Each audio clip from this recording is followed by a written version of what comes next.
So last time we covered these first 9 or so slides. The last slide we worked through was 5 things that all governments do. And then that kind of ended our discussion on politics and government. The third big definition we're going to get to today is going to be democracy.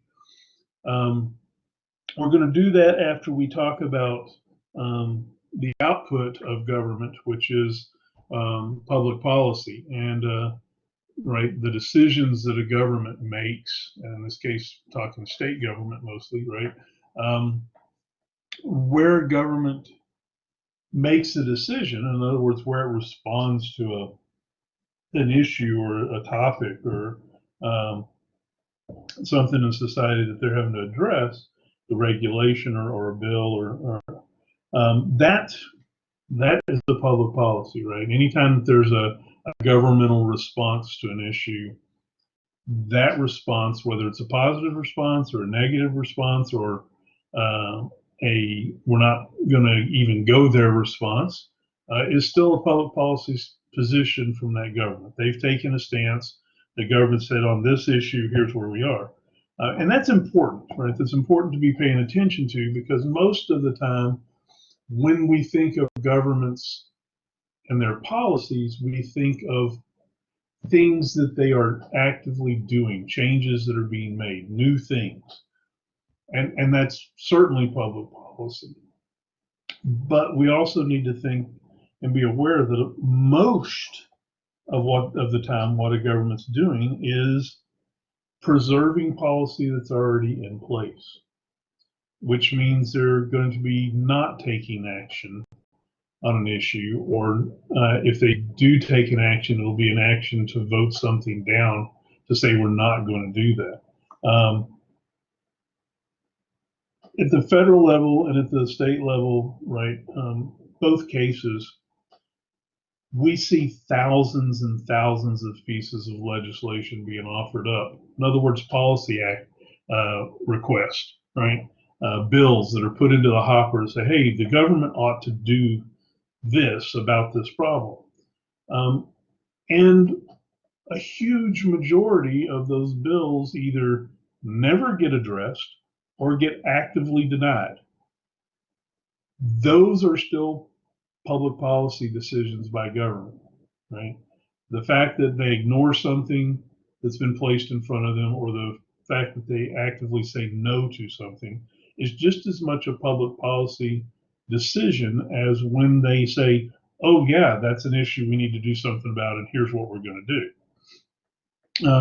So we need to be aware of that. Most of the time we only focus on the changes that come, but government for the most part is slow moving, slow changing, which means that it's keeping the same policies, the historical decisions in place for a long time, and most challenges are either ignored or voted down, and that's still a affirmation of the policy. We're here today and we're staying here today. And so we need to be aware that public policy is broader than just the new things that happen. The other thing that we need to be aware of from a governmental perspective and how they're doing things is that all of these, for a government, all of these things that they're paying attention to, whether that's a positive attention or a negative attention, but all of these things, this broad list of issues that the government is having to engage, is something that we refer to as a policy agenda. And at a state level, that's huge, right? And Texas government, right, we've got thousands of bills every legislative session. Every state agency, right, has a set of rules that are constantly being changed, challenged, or updated. All of those are part of the policy agenda, right? Every time the government tries to take on, right, a popular social movement or something that's trying to bring change in society, and it's going to require some kind of action on the government for that to happen. It's part of that policy agenda. So it's a huge agenda of a lot of bubbling issues over time that the government's having to address in some form or fashion.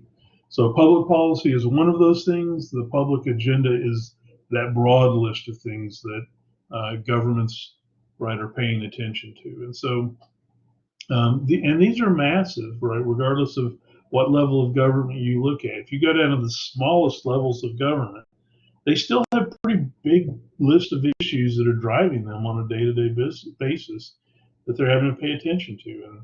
And you go to a city council or something like that, right? Every couple of weeks, they're bringing 4 or 5 items up on the agenda, and they're a lot of times hashing through different items all of those times. And so you do that over a year or so, and you've got 50, 60, 100 different issues that are on their policy agenda, right? And we don't think about it in the broader scheme that way, but we ask our governments to do a lot of things, and that's reflected in both the policies that they're working on individually and the agenda or the list of policies that they work on as a whole.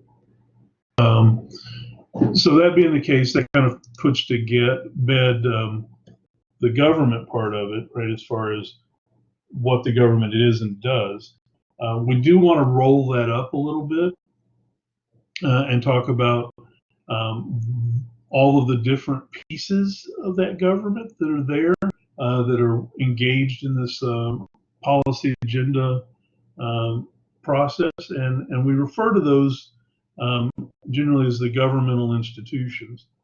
And there's a set of those, right? If we were to look at Texas, that'd be, right, the Texas House, the Senate, right, the Texas governor as the executive branch, and the Texas court systems, and then we'd have the county governments and the city governments, and then there are a whole bunch of really small special governments that exist throughout the state. All of those are institutions. They're there over time. They're what we use on a routine basis to get our issues brought before a deciding body.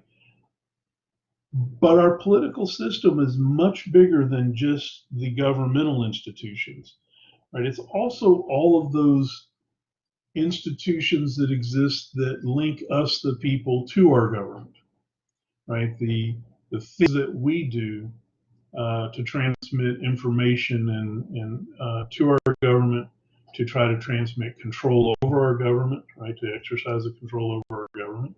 And so there are a whole other set of institutions out there that we refer to as linkage institutions that help make up our political system. The common thread of all of these is that they are the places and processes that are used to tie the government as a whole to the people that are citizens of it. So these institutions that exist outside of the normal government that we think of would be linkage institutions that help us organize, that help us motivate, that help us deliver intention and perspective toward our government, or relay it from our government. So we're talking political parties, which, right, allow us as individuals to get together with a group of folks that have the same general broad ideas about what government ought to do, right, to try to put ourselves in government and to control that government, to do those broad things that we think it ought to do, right? And those political parties act as both a vehicle to get us into government. They also act as a linkage institution that tells us what government might be going to do, or what they're trying to get government to pay attention to, how we're getting represented in the government, right? So political parties are one of those things we would call a linkage institution that link us, the people, through a process or a practice to the government and how they're making decisions and what they're doing over time. And so that's a thing that we can point at, that we as people join and pay attention to, and right, the workforce. Another different type of linkage institution is actually one of the democratic processes that we put into place, which would be like elections, right? Our elections are scheduled, right? They've got a set of rules around them about how we do them. We know, right, that our system is at least somewhat responsive to us, because on a regularly scheduled basis, we, the people, get to come together and exercise our vote through an election to impact who those decision makers are that are sitting in government, who those people that are supposed to represent us are in government. So elections serve to link us, the people, to our government as well, right? Does that make sense? You can see how that would be an institution, right, with its set of processes and its practices. And we have expectations, right? When we're watching an election happen, we have expectations about what a free, fair, and open election looks like. Who gets to participate and why? How? When do we hold them and how? Right? What's our ability to get involved here? Is it a face-to-face ability? Is it absentee balloting? Is it mail-in balloting? Right? How do we get to participate? We have expectations and practices that are in place about that. And so it's an institution, right? It's something that exists over time that holds these values for us, and we practice it. And therefore, it serves to tie us and our government that represents us together. Does that make sense? Seeing no no's, I'll move on. Thank you for the positive affirmation there. So interest groups, another, excuse me, another linkage institution, right? And in this sense, interest groups are places where we can go and join a group of people that think the same way or generally the same way we do about a particular policy area or policy issue. Interest groups are organizations that exist out there that are trying to get something specific in a policy area out of government. And for a lot of us, right, we want things from our government, but the impact that we're going to make as a single individual, if we're to try to get some impact, is going to take an awful lot of effort. But if a lot of us that have the same ideas and the same beliefs get together on a policy issue, say we want to protect the environment, right? We join an environmental interest group that's their goal. We can multiply our impact, and so interest groups give us a way of focusing our desires into something that's a deliverable directly to government, saying this is what I want, right? This is something government ought to be paying attention to, and we can join them, and maybe we get really deeply involved with them, or maybe we just donate money and are part of the membership that stands behind it and says, yes, y'all go and tell them what we want, right? Engage the government and say, this is important. And so, you know, that's certainly a very direct way of getting our effort and our money and our support and our desires into the discussion, the policy agenda that our government is paying attention to. Political parties, interest groups, right, are something that's tangible, that's out there that we can easily get ourselves involved in and actually put some effort into. Another type of linkage institution to keep in mind is one that's a information flow, right, and that's the media. Their job, in a large sense, is to provide information or communication, however you want to look at it. Those are two different things, right? But one, they tell us what's going on in government. So we get our information through the media because we're usually not there, right, watching the government. We don't have time to do that. Most of us probably don't have a desire to do that, but we do want a synopsis of what our government's doing and why, and if it's being successful, and is there something going on that I need to pay more attention to? So an information role is there. But it also serves to communicate from us to the government, right? So it not just links the government to us and telling us what the government's doing, but it links us back to the government, and that through the media, we tell the government what we want. So it communicates in a two-way fashion that way. And it's important that this media organizations are in place so that all of this communication, this information about who's making what decisions, what's being paid attention to, what are the debates, right? We have that there. And so it serves, right, as the most common on a daily basis link that we have to our government if we're paying attention to what media is reporting.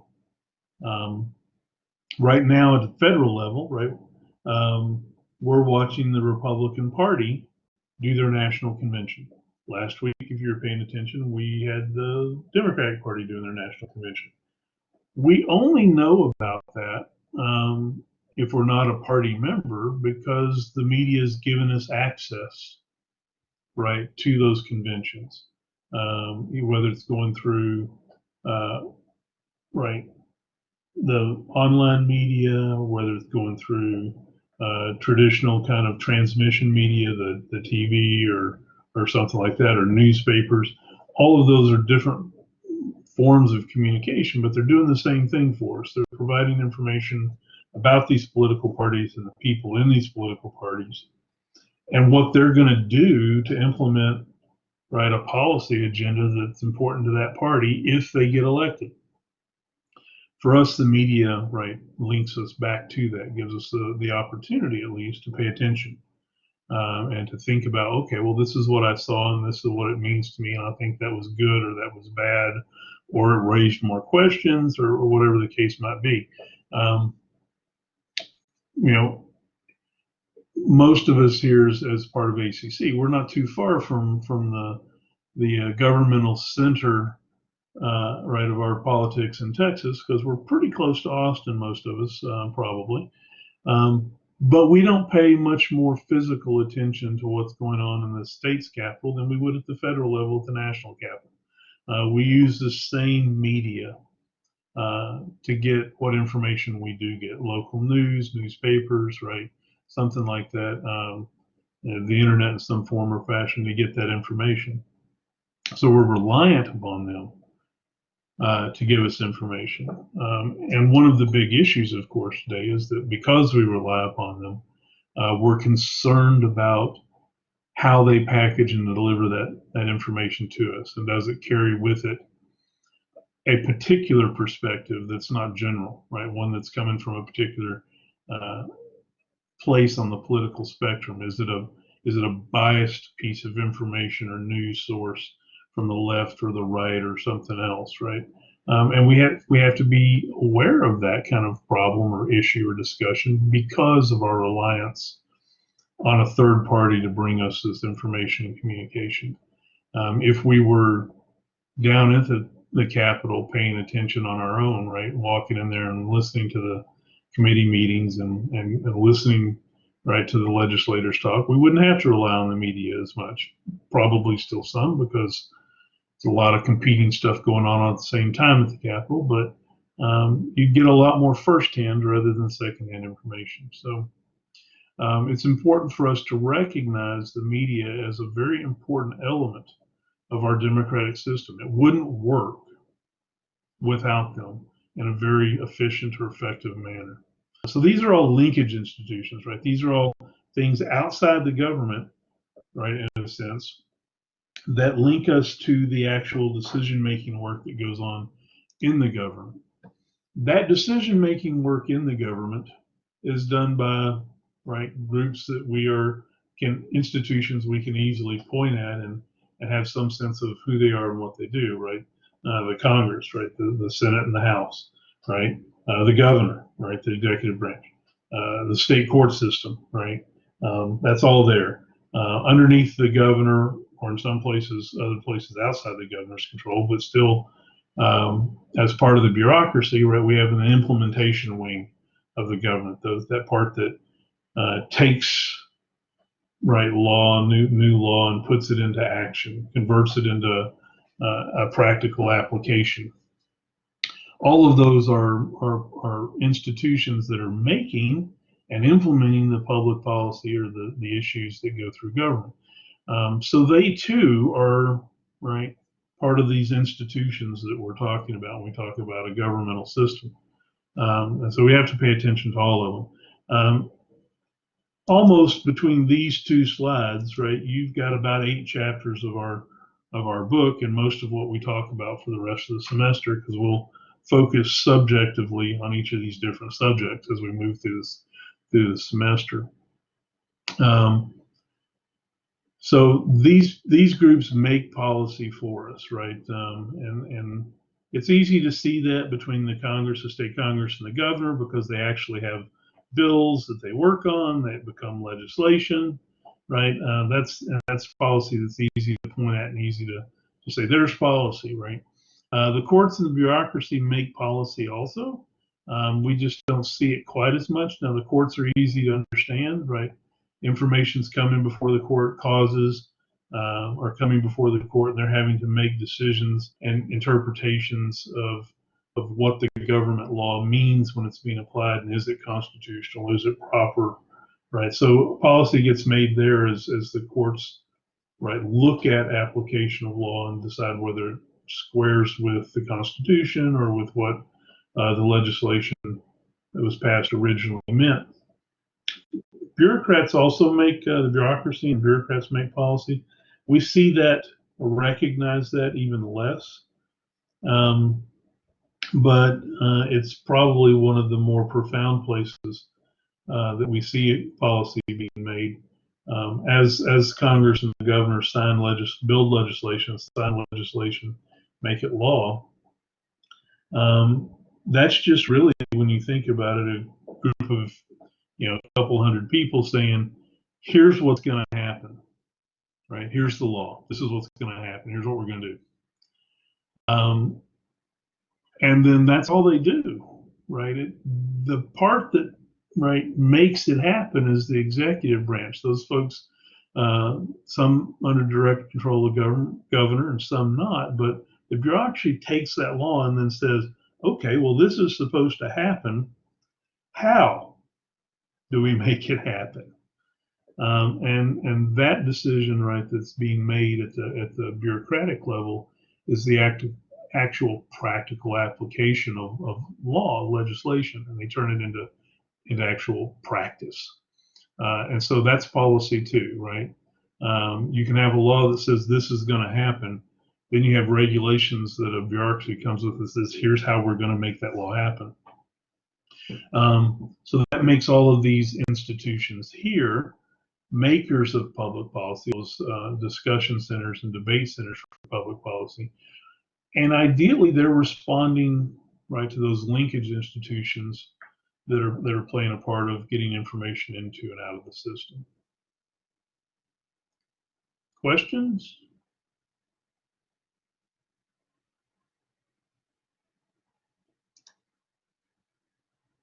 All right, so that lets us put to bed, at least for a little bit, the definition of government and all the bits and pieces that are entailed from that. Lets us move on to what we're going to talk about the rest of the day, which is the definition of democracy.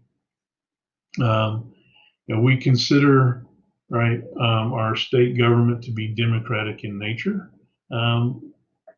We have some idea that this means that we get involved, right? If you start at that kind of base idea of breaking the word apart, democracy means, demos and krasi is, Greek and Latin, gets us involved in thinking about people from demos, and krasi from being the rule of law. So you put them together, you get this practice of people, right, ruled by the people. That's nice. That's a great idea. We like it. It sounds nice, but it's not really what we do, is it? Most of us very seldom actually are involved in our democracies. When we are, we're doing it at these kind of punctuated places in our daily life. We don't do it every day. We sometimes go to an election every other year or so, right, and cast a vote. We may, right, get information out of the media about what's going on, but we don't actually practice democracy all that much. And so much so that it would, right, we have to put a qualifier in front of what we call our democracy. We're not a democracy. We are a Republican form of a democracy. Because for us, democracy really is a chance for us to pick people to take our ideas and beliefs and represent us in government. We pick policymakers, and then we tell them to go do the democracy for us, to represent us. So we don't actually do direct democracy, right? We exercise the Republican form of it. And what that means is we're really tied up in being represented by folks that in some point of time have a control over, have some expectation of them representing our beliefs. So given that we have this Republican form of democracy, I want to talk about the big ideas that make it democratic. I'm not going to make it directly democratic, but the big ideas that have to be there for us to consider our system democratic. And there are 5 principles that you would look at a governing system to see if it was democratic in its traditional sense, in its nature. And so we're going to talk about these 5 things. These principles, if you're missing any one of them, I mean, completely missing it, you probably don't have a democracy. And that's why we consider them principles, right? They got to kind of be there. So we're going to talk about each one of these. And these are rulers that you can use to measure our system and look at it and say, how democratic are we, right? Is that there or not there? Okay, so the first one we want to talk about is a principle we refer to as equality in voting. And the easy way to think about it is, as the slide shows, there's one person gets one vote. It's a lot more than that, but that gives you your foot in the door on the idea. Right? Does our system, right, equally let people, citizens, participate in choosing their representatives? Do all our votes count? Do they count the same? Do they have the same impact? Can we exercise them, right? So equality in voting is a very basic, right, first level concern about, do you have a democracy, right? Once you have something that says, here are the folks that get to participate in this democratic system, equality in voting is, okay, now that we know who gets to participate, are they getting to participate? Are they participating the same? When they participate, does it have the same impact, right? And this is so basic that most of the time we don't even really think about it. We just kind of, right? If you're a citizen, you get a vote, go exercise it, it will count. It'll all count the same. And so in that sense, it works, it's there. If you step back from it just a little bit, though, the question becomes, do we all have the opportunity to exercise our votes? And that gets a little hazier on how effective this equality in voting idea is. Do people, right, does it cost us the same as far as transaction cost to participate? Is it as easy for you to vote as it is for me to vote? When I come before the political system, are the requirements the same? Are the opportunities the same? If the answer to that is no, then we have to dig a little deeper to see what the effect of that no is. So, right, let's think about a normal election.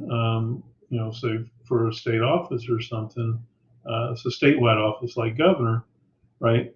Everybody that's a Texas citizen is going to get, a US citizen and a resident of Texas gets to vote if they've done, right, the preliminary things of getting registered in time, and, right, will get out and vote at the right time for the type of voting they're doing, whether it's in person or absentee or what.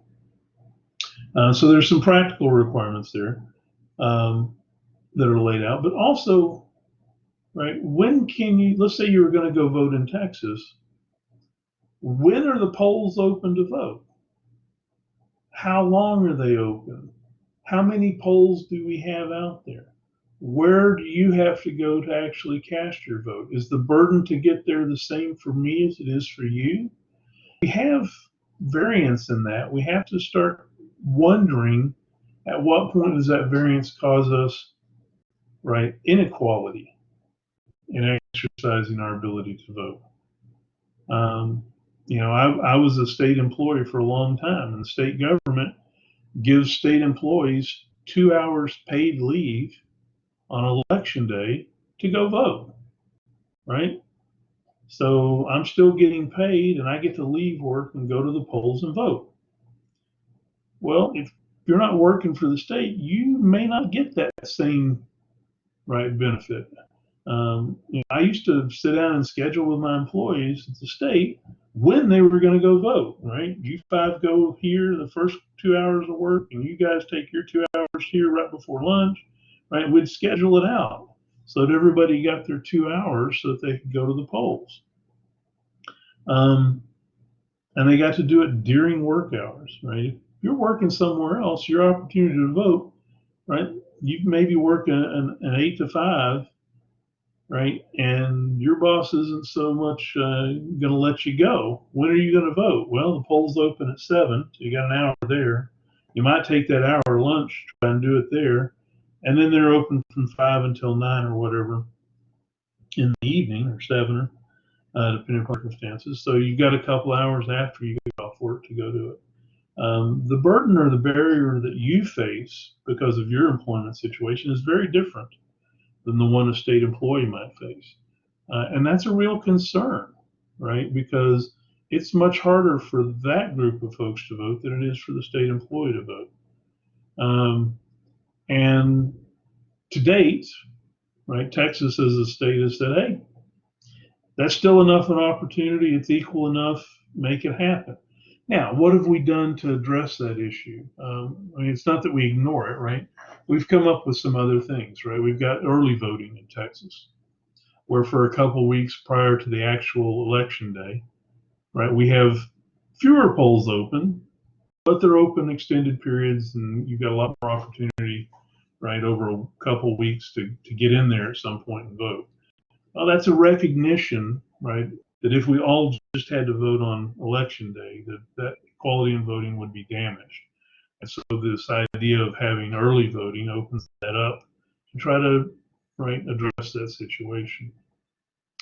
If you're paying attention right now, we've got lots of people, right, making noise about, hey, COVID's really bad. I don't want to go stand in line in a mask. I'd like to really be able to vote through the mail.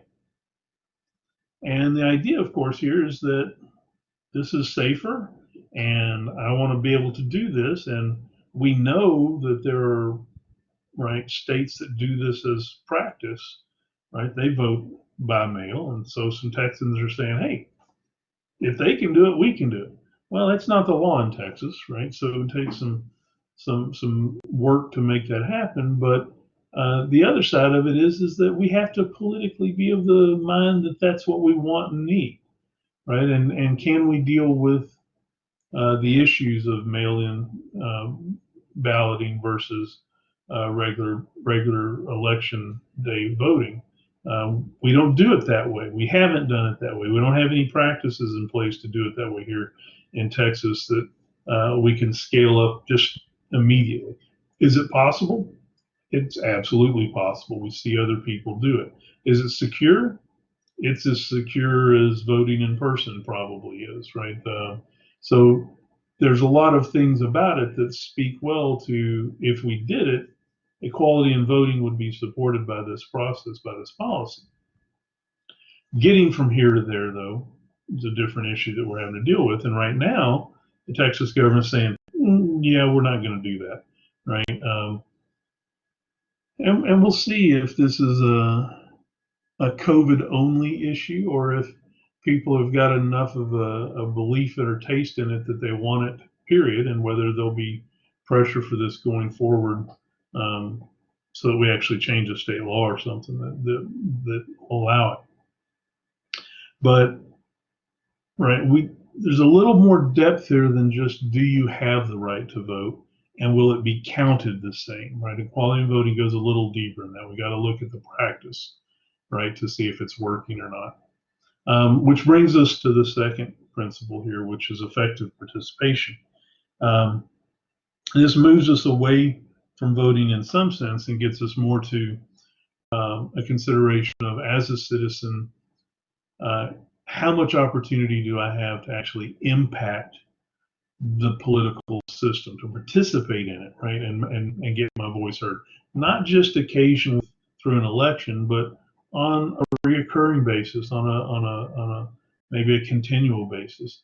Is the system set up to allow me to try to get into it and make changes, right, through persuasion and through group development and pressure politics and testifying, things like that. Can I, right, have some kind of effective ability to make change happen in my society?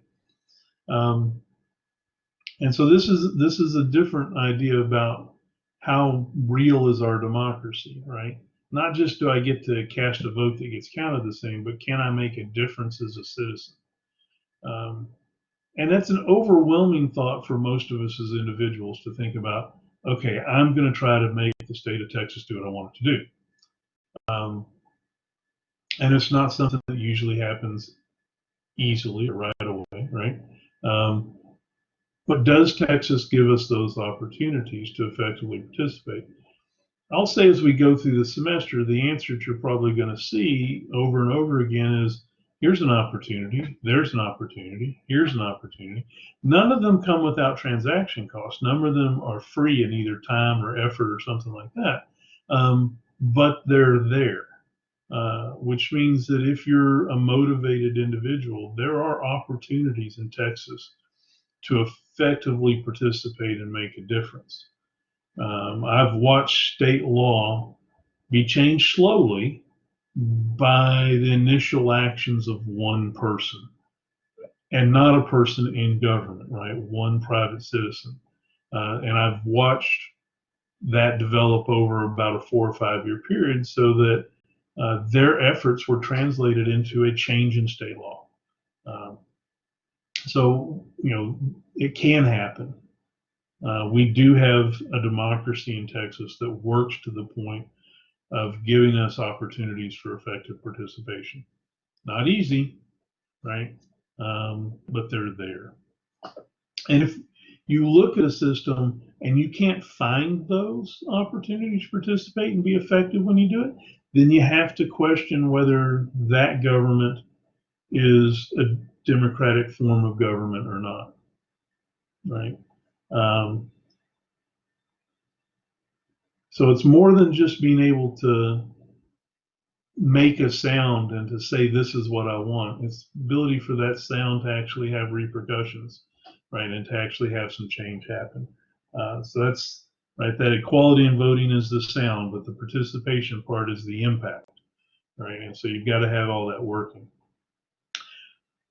For people to be motivated enough to vote, and certainly motivated enough to get out there and participate in something more in-depth than just voting, requires that they have the ability to gather the information, to have the debates and discussion and deliberation that come from what we call enlightened understanding. If you don't have processes in place that let people discuss, debate, argue, organize, to work their way through issues and problems and concerns, to come up with ideas to take and try to get government to act on, it can't be very democratic, right?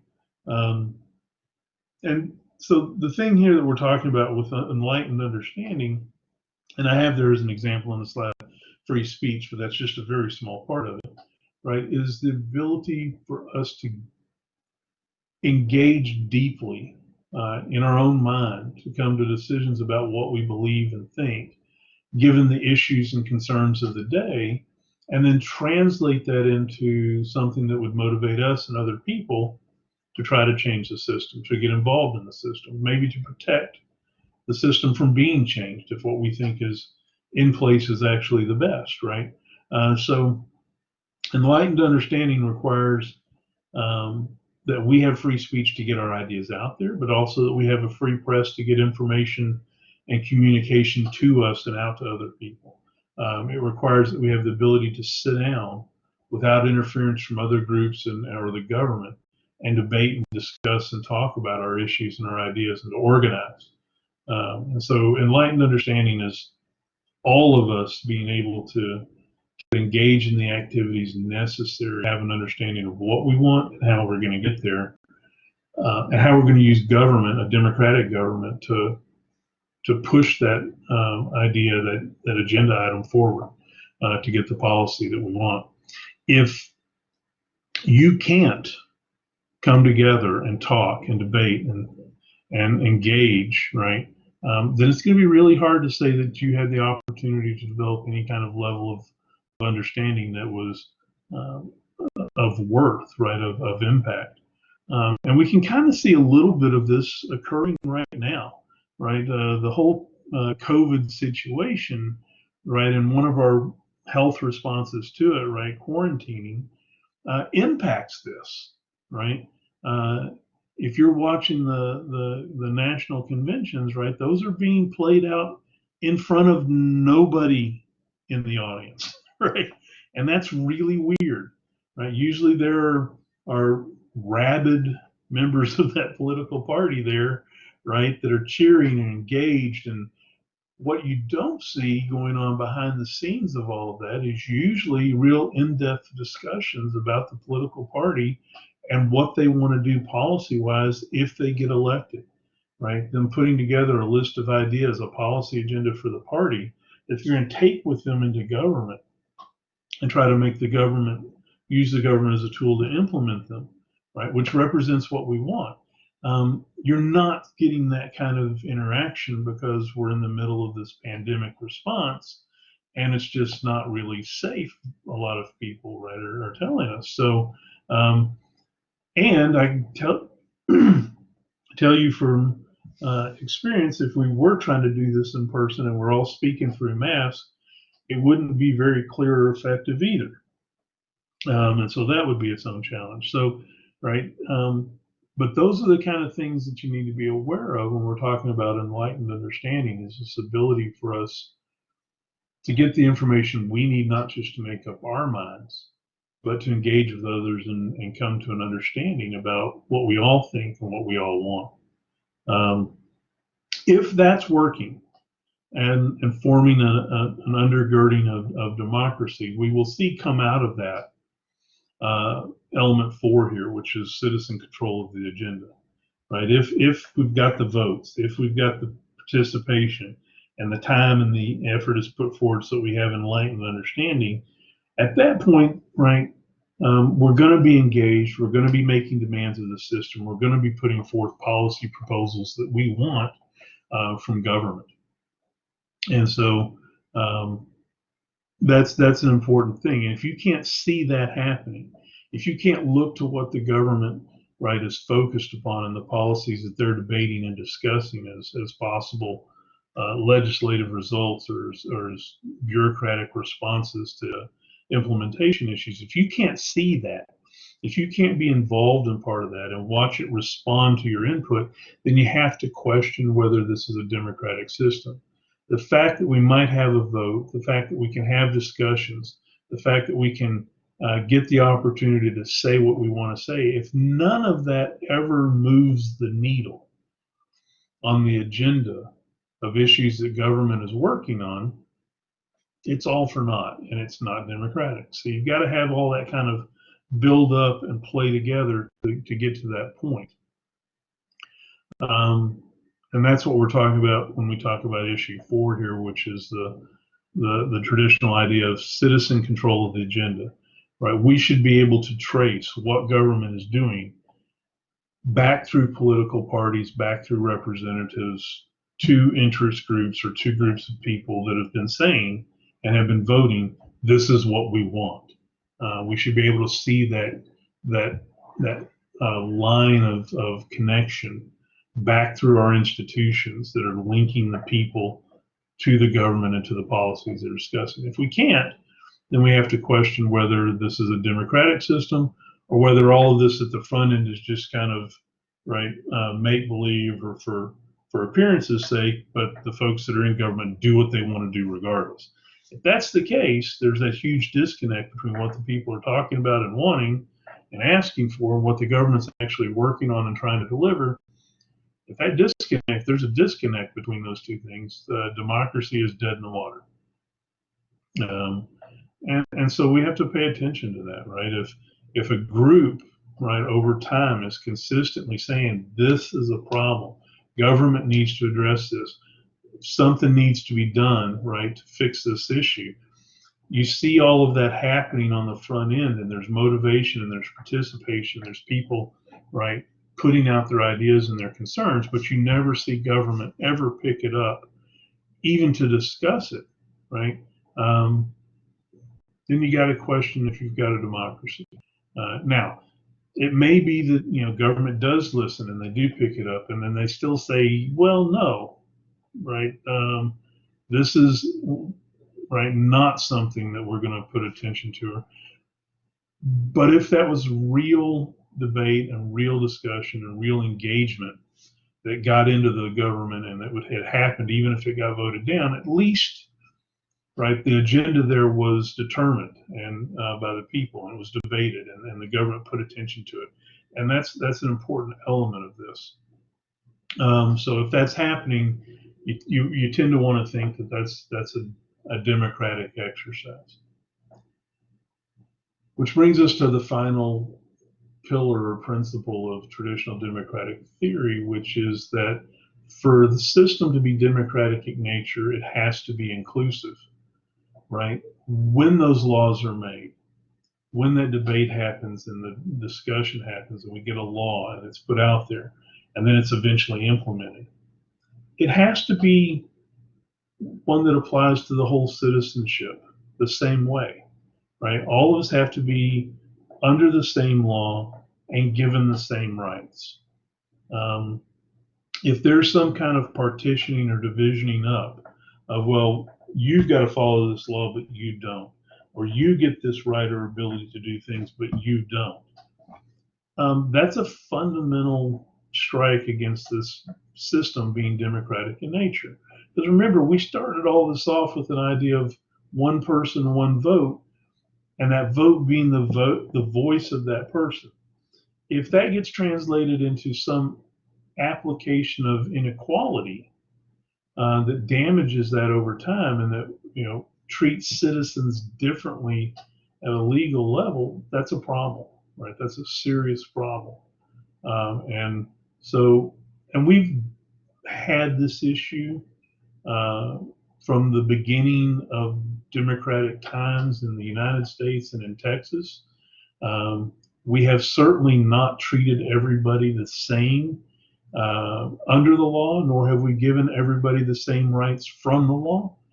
We have not been as inclusive as we should. We know that. Our history is replete with instances, right, of injustices, and they're unjust because they weren't treated the same.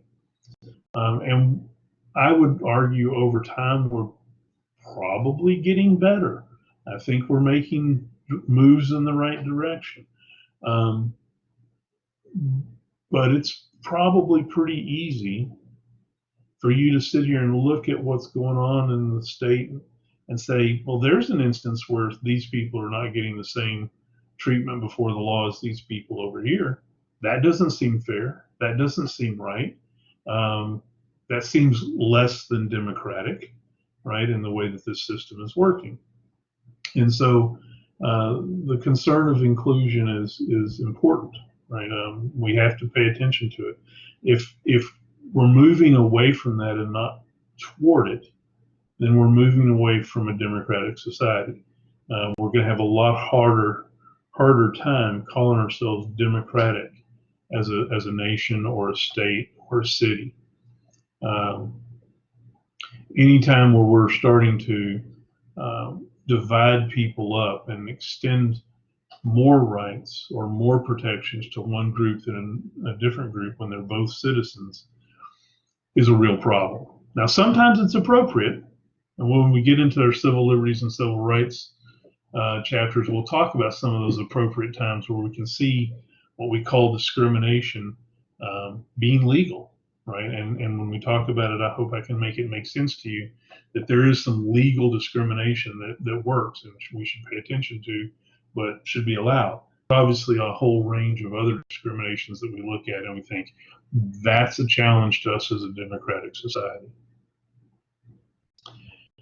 So, that's a lot of information right there over these big ideas. Questions? Does it make sense? Concerns?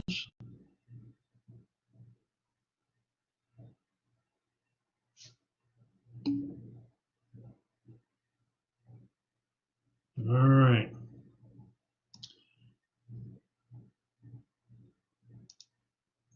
Okay, so let's move on then and see how it is that we put these big ideas, these big traditional concerns of democracy into action.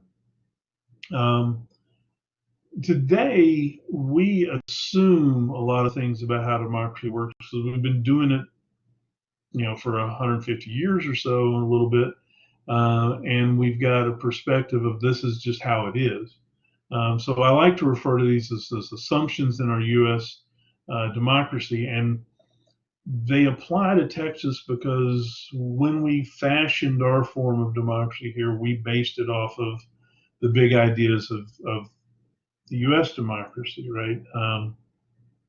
And so we've got the same assumptions underlying us. We actually imported those U.S. assumptions right into the Texas democratic model, and they're things we need to be aware of, and we have to know what they are and how they, if they're not there, how we're challenging our democracy. So we've got these big ideas, these 5 ideas that we just talked about. Those get operationalized. They get put into practice through 3 different ideas, 3 different assumptions.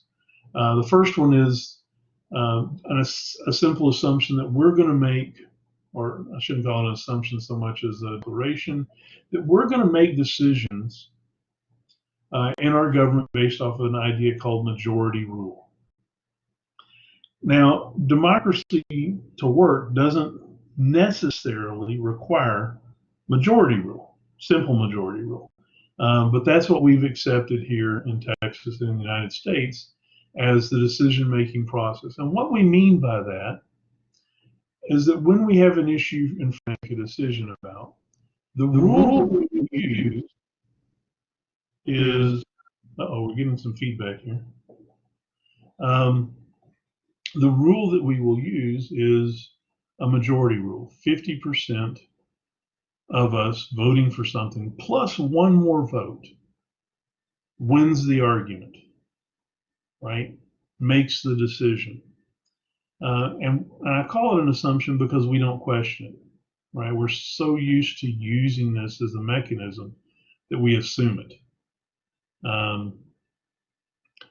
You don't have to, right? We have some places in our system where we use a supermajority rule to make really big, important decisions, like changing our Constitution or something, where we'll use a 75% rule or a 66% rule, right? A supermajority. But for the most part, we assume a majority rule of 50% plus 1 is how you make decisions in our democracy, right? We don't even question that, right? So that's the first way that we're implementing some of those traditional ideas, right? Equality in voting, here you go, right?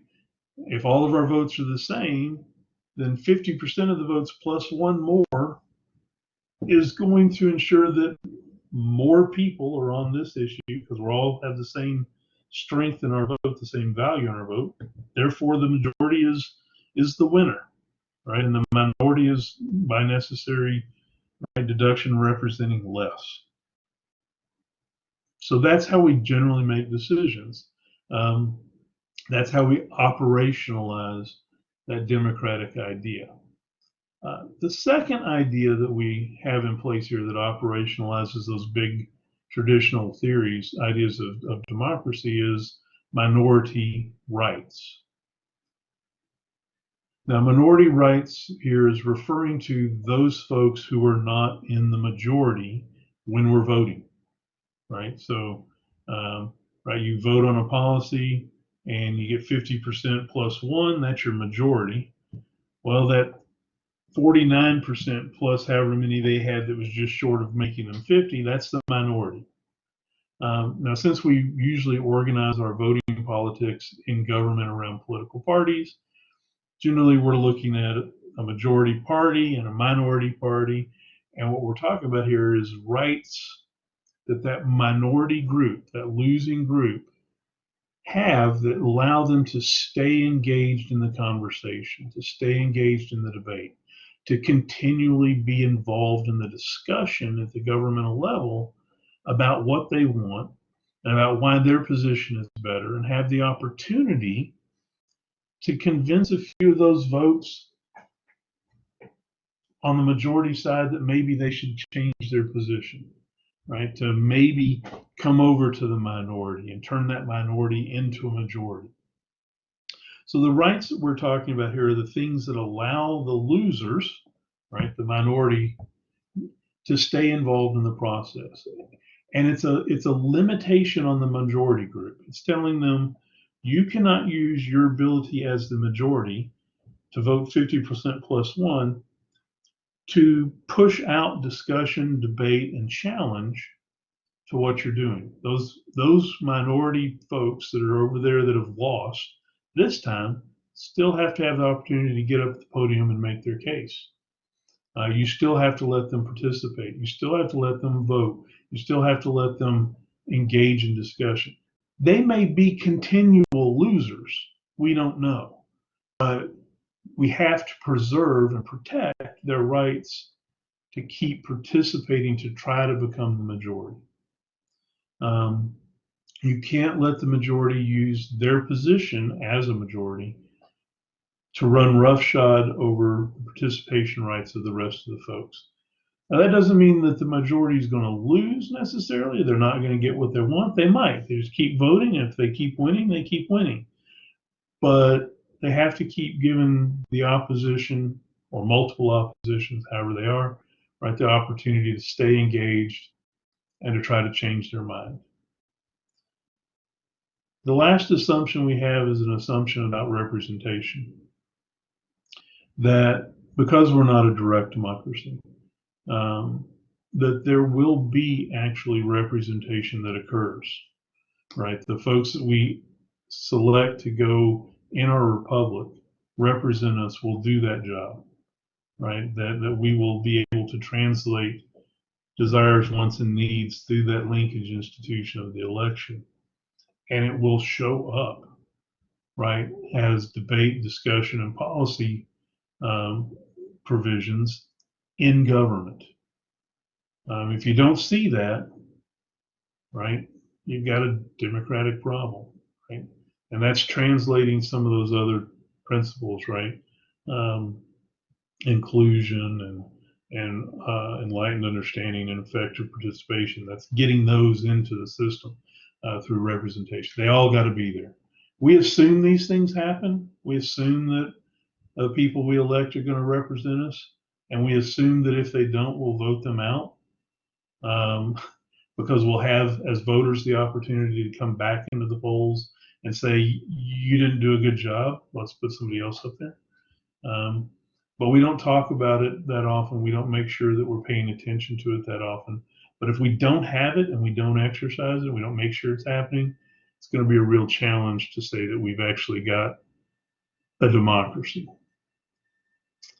So these two slides are really important, right? The principles that underlie what make up our democracy and the way we operationalize them in our democracy. So make sure you understand those and that you can talk about these things in relation to one another, that makes some sense to you. If not, let's hear some questions, or send me some emails, or come to office hours or something, and let's make sure that you're getting it.